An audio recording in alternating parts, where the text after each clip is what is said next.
Политички жешко денеска во Делчево. Во истовремено на различни локации и Груевски и Шекеринска. Груевски посетата на Делчево ја започна на локацијата каде започнува изградбата на патот Делчево-Голак во должина од 10,5 километри со вредност од 1,3 милиони евра, средство од Агенцијата за патишта.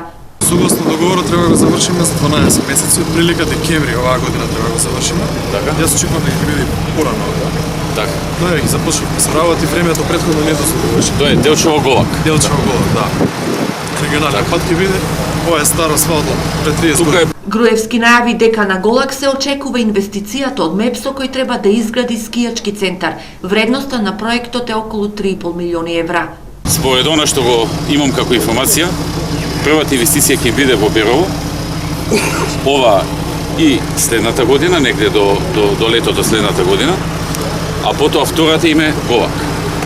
Така што таман до тогаш ќе се заврши патот, така? Во меѓувреме е распишан и тендерот за рехабилитација на 30 километри од патниот правец Кочани-Делчево, за што се издвоени 6 милиони евра. Инаку Груевски ја посети и детската градинка во Делчево, каде се доградуваат 4 занимални со површина од 450 метри квадратни, а средствата во висина од 20 милиони денари се обезбедени преку Светската банка и општина Делчево. За тоа ќе се зголеми капацитетот за 100 деца. За 100 деца, да. Го решили проблемот, тоа е проблем на листа за чекање.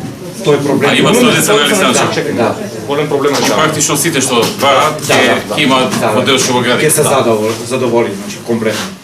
Посетата на Груевски продолжи со средба со жителите на Вирчи град, додека Шекеринска имаше средба со граѓаните во центарот на Делчево. Таа истакна дека во Делчево ќе разговара со граѓаните за проблемите кои ги мачат, ама и за решенијата. Шекеринска се осврна и на актуелната тема околу избирачкиот список, потенцирајќи дека фантомски гласачи и умрени во списокот се најдени во Берово и Делчево. Нема општина во Македонија во која не ни се случи граѓаните преку ноќ да откријат дека некој со нив го дели станарското право.